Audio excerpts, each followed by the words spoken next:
네, 안녕하세요. 인더쉐 미스터 크리에이트 북고. 미스터 펑크사에 들어왔습니다. 안녕하세요. 안녕하세요. 네, 인더쉐어는 비즈니스 모델과 마켓 애널리시스, 그 다음에 재무 분석 자료를 한꺼번에 추구하는 원스톱 솔루션 채널을 추구합니다. 매번 할 때마다 떨리고 추구하는 거죠. 익숙해지지가 않네요. 네, 이번 주는 주식 시장이 많이 힘들었는데 그럼에도 불구하고 저희가 이런 때 오히려 더 좋은 종목에 투자해야 될 것 같아서 좋은 주식 추천해 드리려고 합니다. 네, 맞습니다. 추천은 아니고 네. 소개. 네. 소개. 이번 주는 그래서 어떤 종목 갖고 오셨죠? 네, 저희가 오늘 소개해 드릴 종목은 퓨어 스토리지라는 회사고요. 딱 이름에서도 알 수 있겠지만, 유추할 수 있겠지만, 이 회사는 이제 데이터 스토리지 회사고요. 최근에 이제 아크 인베스트라고 워낙 요즘은 다들 웬만한 미국 투자 하시는 분들은 다 아실 텐데, 아크 인베스트 이노베이션 ETF가 있거든요. 거기에 편입된 그 회사이기도 해서 저희가 소개해 드리려고 합니다. 네, 일단은 캐시 우드가 투자해서 저희가 하는 건 아니었고 이제 저희도 이제 데이터 센터나 인공지능 뭐 이런 걸 좀 찾아보다 보니까 퓨어 스토리지라는 회사가 있어서 스터디를 하게 되었고 이제 오늘 이제 저희 영상 준비 찍는 오늘 딱 보니까 뭐 아크 인베스트도 투자를 했더라고요. 그러니까 저희가 뭐 아크 인베스트 같은 느낌이 좀 드는 채널 그런 인사이트가 있는 채널이라고 보셔도 되지 않을까. 죄송합니다. 네, 그만했습니다. 네, 이제 시작을 한번 해보시죠. 네. 그래서 오늘 가지고 온 종목이 퓨어 스토리지고요. 순서를 조금 바꿔가지고 이제 올플래시 데이터 저장 솔루션에 대한 마켓 애널리시스를 먼저 좀 짚어보고자 합니다.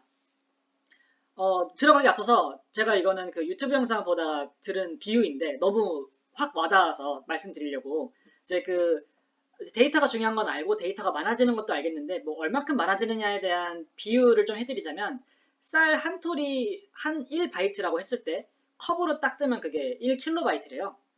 그러면은 여기 적혀있는 그 제타바이트는 뭐냐, 이거는 요 쌀 알로 태평양을 그냥 가득 메울 수 있는 양이라고 합니다. 엄청난 양이잖아요. 근데 점점 기업들이 많은 데이터를 생성을 하면서 2024년에는 149 제타바이트까지 규모가 커질 것이다 라는 말은 쌀알로 태평양을 149번을 채워야 되는 거예요. 뭐 엄청난 양이 지금 누적이 되고 있는 거죠. 아시다시피 뭐 테슬라, 페이스북, 뭐 구글 이런 데이터를 사용하는 기업들이 많아지면서 앞으로 이 데이터를 어떻게 저장을 하고 관리를 할지에 대해 저희가 고민을 하게 되었습니다. 그래서 데이터 저장을 어떻게 하는지 좀 일단 분석을 계속 하다 보니까 HDD와 SSD가 있는데 컴퓨터 좋아하시는 분들은 뭐 아시는 것일 거고 모르시는 분들을 위해 설명을 드리면 그냥 HDD는 값은 싸고 성능은 조금 떨어진다. SSD는 비싸지만 높은 성능을 가지고 있다 정도로 보시면 될 것 같아요.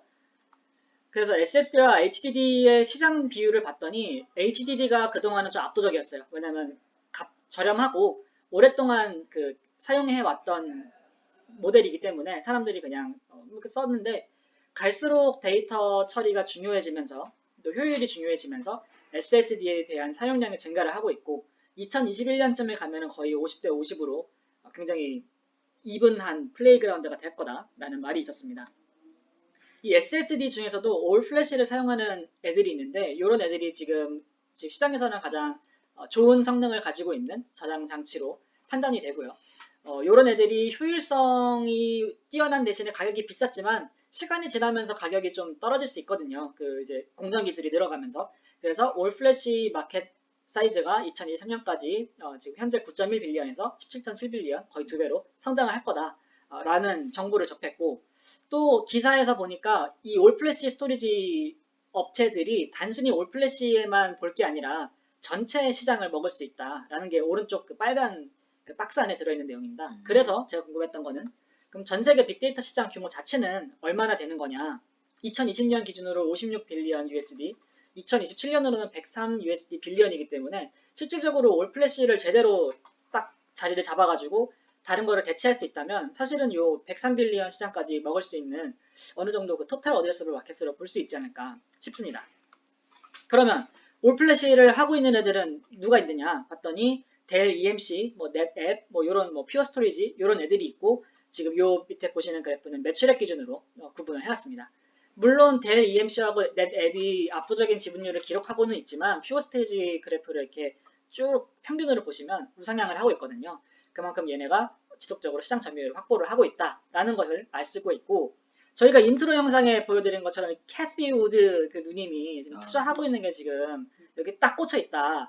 아크 이노베이션 ETF, 아크 K죠. 아크 K의 홀딩스 보유 종목을 보면 피오 스토리지가 15위에 들어가 있고요. 이 안에 보니까 다른 올플래시 벤더들은 포함이 안 되어 있습니다. 그렇다면 피오 스토리지만이 갖는 강점이 있을 것이고 이 올플래시 산업을 얘네가 이노베이티브하고 뭐 디스럽트 할 수 있는 요건을 본 것이겠죠. 그 요건을 저희도 분석을 하고 싶어서 이 푸꾸님이 또 열심히 준비한 자료를 가지고 왔습니다. 네, 제가 이제 비즈니스 모델을 말씀드리도록 하겠습니다. 이 퓨어 스토리지는 뭐 앞서 말씀드렸듯이 올 플래시 데이터, 뭐 하드웨어, 소프트웨어 이제 공급하는 곳이고 창립자는 저기 이제 오른쪽 사진에 보이는 저 두 분이에요. 샤기컷, 저거 울프컷. 네, 한 10년 전에 유행했던 딱 그때쯤에 이제 창립도 하셨던 2009년에 공부만 하셨어요. 네. NYSE에 이제 상장이 됐고 지금 PSTG 티커로 거래가 되고 있습니다.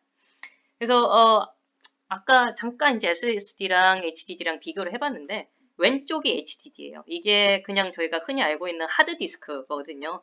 이게 어떤 방식으로 운영이 되는 거냐면은 저 판 디스크에다가 저 보이시면 끝에 왜 이렇게 침같이 보이시죠? 뾰족한 그거를 긁어가지고 이제 저장을 하는 거거든요. 그러니까 뭐 자기장을 이용을 해가지고. 예. 그러니까 저렇게 막 저장하는 것뿐만 아니라 막 움직이는 부품들이 되게 많은 거예요. 하드디스크에는. 근데 SSD에는 이거 보시면 다 반도체 칩 아니면 회로 이런 거를 있기 때문에 고정되어 있어요. 그래서 이게 영어로 Solid State Drive인 거예요. 예. 그래서 이게 그러면 HDD하고 비교해서 뭐가 더 좋으냐? 고정된 부품이 아니라 여기는 이제 전자적으로 그 저장을 하고 막 하는 거거든요. 처리를. 그렇기 때문에 속도나 반응이 요 HDD보다 훨씬 빠르다. 그래서 성능이 훨씬 좋은 거고. 그리고 아무래도 이제 움직이는 부품들이 없으니까 내구성에서도 더 좋은 거죠. 그 다음에 이제 이게 반도체가 점차 더 발전을 하다 보면은 이게 그 저장할 수 있는 용량이 더 커지잖아요.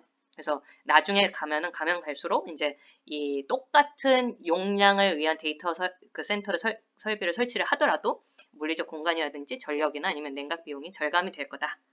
네.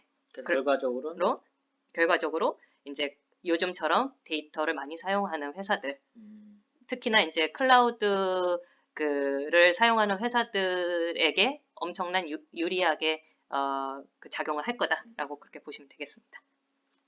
그래서 이제 제품이랑 서비스를 간단하게 살펴보면 이 플래시 어레이랑 그 제품에는 플래시 어레이랑 플래시 블레이드가 있는데 플래시 어레이는 이제 데이터베이스나 아니면 각종 뭐 오라클이라든지 SAP라든지 이런 응용 프로그램 구동하기 위한 이런 저장 장치이고요.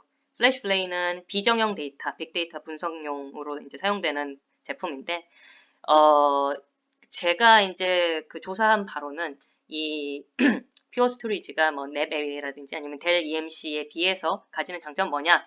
이 플래시 어레이 뭐 X나 C라는 이제 제품이 있는데요. 각각 위에 이제 검은색이랑 중간에 회색. 이게 둘 다 뭐 TLC나 아니면 QLC 기반 플래시 그 SSD를 사용한다고 해요. 근데 이게 뭐냐면은 이게 이제 한 비트당 한 셀당 3비트를 저장을 하는 걸 TLC라고 하고요. 그다음에 한 셀에 4비트를 저장하는 걸 QLC라고 해요. 꽈드로. 근데 이게 그러면 한 셀에 더 많이 저장하면 좋은 게 아니냐라고 하지만 그게 아니라 이 처리하거나 뭐 이런 기술이 더 요하기 때문에 좀 더 그 안정성, 그 제품의 안정성이 좀 떨어진다고 해요. 그래서 좀 더 싸다고 합니다. 그래서 결국에는 TLC나 QLC는 약간 이제 일반 소비자들이 사용할 만한 SSD인데 요거를 실제 제품에 적용을 시켰다는 거고. 그래서 이제 값이 싸다는 거고요. 그 고객들이 사용하기에. 그 다음에 이제 이 퓨어 스토리지가 갖고 있는 기술 중에 중복 데이터 제거 기술이 있는데 이게 이제 어떤 뭐 데이터를 저장을 할 때 이 중복된 데이터가 있으면 이제 자동으로 제거를 해주는 기술이죠. 근데 이게 굉장히 기술적으로 구현하기가 어려운가 봐요. 그 다른 그 경쟁 업체들이. 그래서 요런 두 가지, 그러니까 하나는 소비자 등급의 SSD를 사용을 한다, 값싼. 다른 하나는 중복 데이터 기술을 갖고 있다. 이런 경쟁력이 있다고 볼 수 있겠습니다. 그럼 뭐 이제 퓨어 스토리지는 뭐 이런 제품을 사용할 때 이제 적합한 운영 체제도 제공을 하고 있고, 그리고 이제 퓨어 에서 서비스라고 해서 그래서 이제 데이터 센터를 구축하기 어려운, 그러니까 뭐 자본이 뭐 부족해가지고 못 지을 수 있잖아요. 이런 중소기업들을 위한 데이터 스토리지 구독 서비스도 제공을 하고 있습니다. 그래서 경쟁사를 보면 이제 직접적으로 경쟁을 하는 업체가 말씀드린 델 EMC나 아니면은 넷앱이라는 회사가 있고, 그 다음에 이제 아마존이나 마이크로소프트나 구글 이런 클라우드 업체들도 간접적으로 경쟁을 하고 있다고 볼 수 있어요. 왜냐면은 이 업체들은 뭐 자체적으로 이제 그 회사들 그 자체적인 그 데이터 센터를 구비를 한 다음에 다른 사람들한테 이제 클라우드 서비스를 제공을 하기 때문에 이 저희 퓨어 스토리지의 경쟁사라고 볼 수 있겠습니다. 네, 그래서 이제 그 파이낸셜 애널리시스 부분 들어가자면 일단 주가 움직임은 뭐 9.73 이제 코로나 막 심했을 때 현재는 23불까지 오르락 내리락을 반복하고 있는 회사이고요. 그다음에 재무제표만 보게 되면 이제 일단 현금이 되게 많아요. 그러니까 뭐 거의 이제 전체 자산이 한 26억 불 정도 되는데 원화로 한 2조 6천억 정도 되는데 그 현금 자체, 현금성 자산이랑 현금 자체를 거의 들고 있는 게 1조 2천억 정도 되거든요. 그래서 뭐 여기 부채를 보시면 1조 9천억 정도 되는데 뭐 거의 이제 부채보다는 현금이 더 많고 그다음에 어떤 뭐 유동성 문제는 거의 없다 이렇게 봐주시면 좋을 것 같고 제가 여기 보면 deferred revenue라고 돼 있는데 이게 이제 한국어로는 뭔지 모르겠는데 이연 수익? 뭐 이연 수익 이렇게 돼 있는데 결과적으로 이게 현재는 부채인데 앞으로 이제 서비스를 제공하게 되면 매출로 꽂히는 그래서 이건 실제로 부채가 아니다. 실제 부채는 그렇게 많지 않은 것처럼 보여지고 있습니다. 그 매출 부분에도 역시 프로덕트랑 서브스크립션 서비스가 있는데 이거에 대해 마진이 굉장히 높은 회사 중에 하나고 현재는 3분기 누적으로는 1조 1천억 정도 지금 이제 기록을 하고 있고 단기 순손실인 회사입니다. 아직은. 하이라이트만 보면은 3분기 누적 매출이 1조 6천억 정도 되고 그다음에 그로스 프로핏이 1조 1,500억 정도 되니까 뭐 이제 마진 자체는 60% 70% 내외하고 있고 그래서 이런 거 봤을 때 퓨어 스토리지랑 넷앱이랑 대리를 좀 비교를 해보면 PSR이 좀 높아요. 퓨어 스토리지는 3.79배, 그 다음에 넷앱은 2.5배, 그 다음에 델은 이제 뭐 아까 얘기했던 그 대리 이런 것만 하는 게 아니니까 0.65배 정도 되고요. 마켓 쉐어는 제가 이제 과거에 한번 찾아봤을 때는 뭐 아직은 퓨어스테이지 좀 낮은 편이긴 합니다. 네, 2020년도, 그러니까 하이라이트만 좀 말씀드리자면 2020년도 10월 포트웍스라는 회사를 인수했고, 이제 포트웍스는 약간 이제 퓨어스토리지랑 비슷한 회사로 보여져요. 그러니까 데이터를 저장하고 뭐 이런 유사한 업종이었고, 그다음에 아까 말씀드린 것처럼 이제 이연 이익이 한 1조 정도 되니까 이게 제 생각에는 앞으로 매출로 좀 깔아놓을 수 있는, 매출로 거의 인식할 수 있는 자산이다 이렇게 좀 해석을 할 수 있었고요. 왜냐면 여기는 이제 컨버터블 노트라고 해서 전환사채가 있는데 이게 한 2,100만 주 정도가 추가로 변환될 수 있을 것 같아요. 이게 2023년 4월이 만기인데 그 전에 혹시 이제 전환하게 되면은 저희 주주 입장에서는 당연히 좀 다일루션이 될 수 있잖아요. 그래서 그런 부분이 있고 그다음에 스탁 옵션 자체도 지금 한 2천만 주가 또 대기 중에 있는 것 같아요. 그래서 2021년 3분기가 되면 행사 가능하다고 되어 있기 때문에 주주 입장에서는 이런 것들이 약간 향후 한 10%에서 20% 주식이 늘어날 수 있는 효과가 있다. 그럼 당연히 주가가 좀 떨어지지 않을까 이렇게 생각이 되고 매출 비중 자체로만 보면 72% 미국에서 발생하고 있고 28%는 해외에서 발생하고 있습니다. 근데 자산 자체만 보면은 미국에 93%가 있기 때문에 이 회사가 이제 해외 확장을 하기도 전에 이미 미국에서 이제 운영을 하고 있는데도 불구하고 해외 매출이 발생하고 있는 회사이기 때문에 어느 정도 좀 제품에 대한 경쟁력이 확정이 되거나 확인이 좀 되면은 해외에도 진출하지 않을까 이게 제 뇌피셜입니다. 그리고 뭐 매출은 작년도에 좀 많이 감소한 것 같아요 전년 대비. 그래서 2020년도는 코로나 영향이 좀 있었다 이렇게 해석하시면 될 것 같고요. 또 다른 하이라이트는 이제 CFO 그러니까 캐시플로우만 자체로 보면 오퍼레이팅은 118 밀리언 정도. 그러니까 전년 대비 뭐 감소한 건 맞는데 이게 이제 영업현금흐름이 되겠죠. 영업현금흐름 플러스가 됐기 때문에 긍정적이긴 하나 전체 매출에 비해서는 그렇게 크지 않다라는 게 좀 단점이고요. 그다음에 이제 투자 대금으로 좀 돈이 많이 나갔어요. 그래서 인수 대금 때문에 투자하는 현금이 좀 많이 사용이 됐고 그걸로 해서 대출 실행을 한 것처럼 보인다. 이게 이제 저의 해석입니다.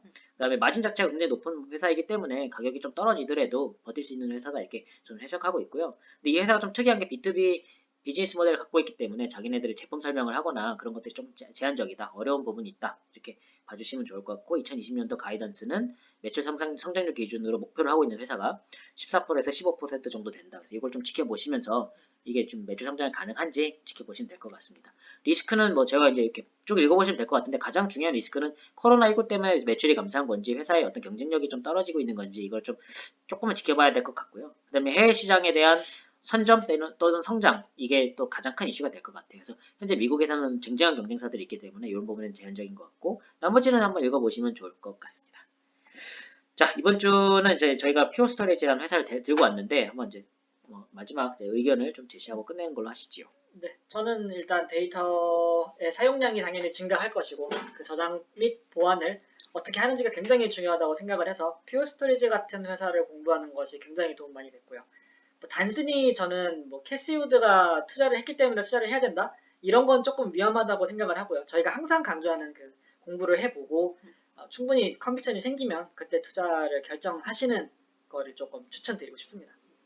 뭐 저는 아까 뭐 봤지만은 이제 네뎁이라든지 아니면 대리 뭐 시장 지배자 성격을 갖고는 있지만은 그 뭐 앞서 말씀드렸던 이런 경쟁력이 나름대로 있는 회사이고 그리고 심지어 최근 몇 분기 동안에는 이 특정 그 제품군 아까 말씀드린 플래시 어레이 뭐 X라든지 C 뭐 요런 그 마켓에서는 압도적 그 리더로 판명이 나고 있고 실제로 실적도 그렇게 잘 나고 있기 때문에 제가 봤을 때는 괜찮습니다. 네. 저도 일단은 뭐 저는 그냥 이런 상상을 해봤어요. 아마존 같은 회사가 이런 회사를 인수하면 어떨까?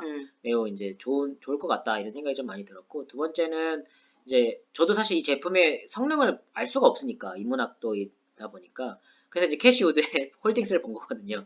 근데 아니야 다를까 캐시우드도 이 종목에 투자를 하고 있어서 말씀하신 것처럼 캐시우드가 했기 때문이 아니라 이런 가제적으로 좀 확인해 본 결과 이 회사에 어떤 경쟁력이 있다 이렇게 좀 판단이 돼서 저는 뭐 나름 좋을 것 같다 이렇게 보고 있습니다.